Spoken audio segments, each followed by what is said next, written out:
मेहनत के फल का महत्व। एक नगर में प्रतिष्ठित व्यापारी रहते थे, जिन्हें बहुत समय बाद एक पुत्र की प्राप्ति हुई थी। उसका नाम चंद्रकांत रखा गया। चंद्रकांत घर में सभी का दुलारा था। अति कठिनाई एवं लंबे समय इंतजार के बाद संतान का सुख मिलने पर घर के प्रत्येक व्यक्ति के मन में व्यापारी के पुत्र चंद्रकांत के प्रति विशेष लाड़ प्यार था, जिसने चंद्रकांत को बहुत बिगाड़ दिया था। घर में किसी भी बात का अभाव नहीं था। चंद्रकांत की मांग से पहले ही उसकी सभी इच्छाएं पूरी कर दी जाती थी। शायद इसी के कारण चंद्रकांत को ना सुनने की आदत नहीं थी और ना ही मेहनत के महत्व का आभास था। चंद्रकांत ने जीवन में कभी अभाव नहीं देखा था, इसलिए उसका नज़रिया जीवन के प्रति बहुत अलग था और चंद्रकांत को जीवन की वास्तविकता और जीवन में मेहनत के महत्व से बहुत दूर कर दिया है। गहरे चिंतन के बाद व्यापारी ने निश्चय किया कि वो चंद्रकांत को मेहनत के फल का महत्व स्वयं सिखाएगा, चाहे उसके लिए उसे कठोरी क्यों न बनना पड़े। व्यापारी ने चंद्रकांत को अपने पास बुलाया और बहुत ही तीखे स्वर में उससे बात की। उसने कहा कि तुम्हारा मेरे परिवार में कोई अस्तित्व नहीं है, तुमने मेरे कारोबार में कोई योगदान नहीं दिया और इसलिए मैं चाहता हूँ कि तुम अपनी मेहनत से धन कमाओ, तभी तुम्हें तुम्हारे धन के मुताबिक 2 वक्त का खाना दिया जाएगा। यह सुनकर चंद्रकांत को ज़्यादा कोई फर्क नहीं पड़ा। उसने उसे क्षण भर का गुस्सा समझ लिया, लेकिन व्यापारी ने भी ठान रखी थी। उसने घर के सभी सदस्यों को आदेश दिया कि कोई चंद्रकांत की मदद नहीं करेगा और ना ही उसे बिना धन के भोजन दिया जाएगा। चंद्रकांत से सभी बहुत प्यार करते थे, जिसका उसने बहुत फायदा उठाया।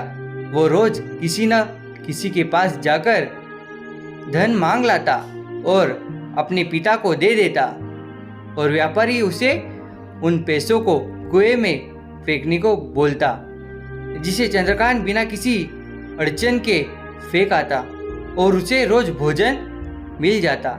ऐसा कई दिनों तक चलता रहा, लेकिन अब घर के लोगों को रोज रोज धन देना भारी पड़ने लगा।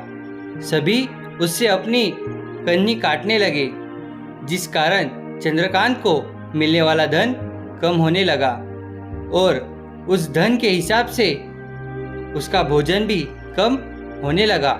एक दिन चंद्रकांत को किसी ने धन नहीं दिया और उसे अपनी भूख को शांत करने के लिए गांव में जाकर काम करना पड़ा। उस दिन वो बहुत देर से थका हारा व्यापारी के पास पहुंचा और धन देकर भोजन मांगा। रोज के अनुसार व्यापारी ने उसे वो धन कुएं में फेंकने का आदेश दिया, जिसे इस बार चंद्रकांत सहजता से स्वीकार नहीं कर पाया और उसने पलटकर जवाब दिया, पिताजी, मैं इतनी मेहनत करके पसीना बहाकर इस धन को लाया और आपने मुझे एक क्षण में इसे कुएं में फेंकने कह दिया। यह सुनकर व्यापारी समझ गया कि आज चंद्रकांत को मेहनत के फल का महत्व समझ आ गया है। व्यापारी भली भांति जानता था कि उसके परिवार वाले चंद्रकांत की मदद कर रहे हैं, तभी चंद्रकांत इतनी आसानी से धन कुएं में डाल आता था। लेकिन उसे पता था एक न एक दिन सभी परिवारजन चंद्रकांत से कन्नी काट लेंगे। उस दिन चंद्रकांत के पास कोई विकल्प शेष नहीं होगा।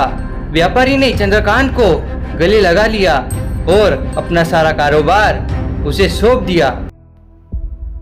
शिक्षा आज के समय में उच्च वर्ग के परिवारों की संतानों को मेहनत के फल का महत्व पता नहीं होता और ऐसे में यह दायित्व उनके माता पिता का होता है कि वो अपने बच्चों को जीवन की वास्तविकता से अवगत कराए।